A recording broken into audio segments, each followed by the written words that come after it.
The way that the game plays within the rounds is we use simultaneous turns. So you're looking at your tableau, you're building using the abilities of people, these multi-use cards can be used for lots of different things, but you're building your forces. And then there's a phase we call the oppression phase where we start to interact. The two sides basically come together. The church blessing the Romans and the Romans persecuting the church. Yeah, and sort of each round is like a game of two halves. You're building your side. You know, if you're the church, you're kind of doing some praying, so you've got some miracles and blessings and spiritual gifts and all that stuff. And the Romans are on their side, and you're not interacting. But also in your mind, you have to think, it's a game of two halves. I need to be ready for the oppression phase. So the Romans are like, okay, I've got to put some guys aside because I need to arrest some people. He's good at arresting. He's good at arresting. I need to save them and not use them for other stuff because I need them to be ready at the end. So I'm going to put them to one side. So while you're doing your own turn, your simultaneous turns, they're doing their thing, building their church, you're building your, that's all simultaneous. And then as you go into the interactions phase, you've set aside all this stuff. It's kind of like committed. You've preset, I'm going to do this action with these guys, and I've got this activity and this, oppression card or whatever. And then the interaction phase after the troubles begins, and then you go, okay, we're doing this, and the other person says we're doing this, and if and the church are often defending. So if the Romans are arresting, then the church might have played their hide, and they go, okay, well, these people are hiding the others. And so it puts the target number up, and you interact with each other. It's this kind of you, me, mind games, and kind of bluffing. You're figuring out what are they going to do. And you might intentionally try and waste their time by making them think you're going to do something you're not. And you can change the sort of state because the other person doesn't really know exactly what's going on with your tableau.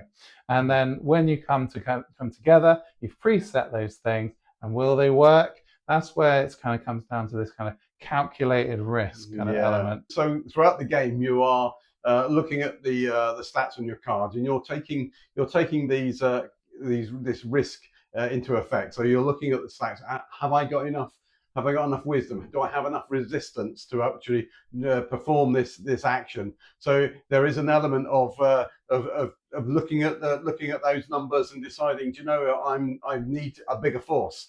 I can't really go and do this right now. I'll maybe do something slightly different, do something that I can achieve right now, and while I'm building up these extra things. It can be really interesting because you can.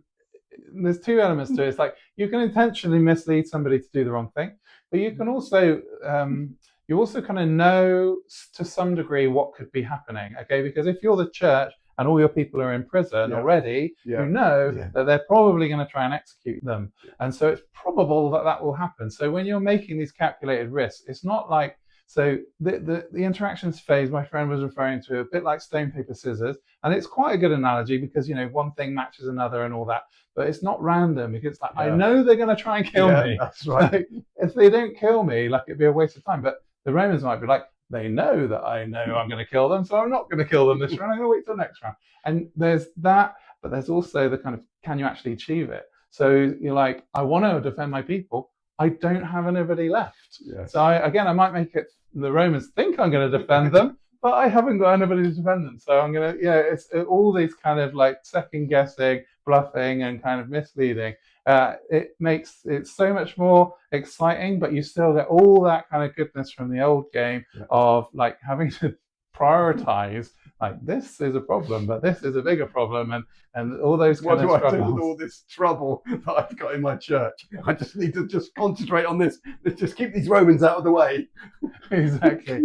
So it's an asymmetric game. The different sides have different priorities, but they interact in a fascinating way, and the players are also involved with that, kind of working out what the other people are going to do, seducing it or misleading, and it works really, really well. So we think you're going to really enjoy these mechanics.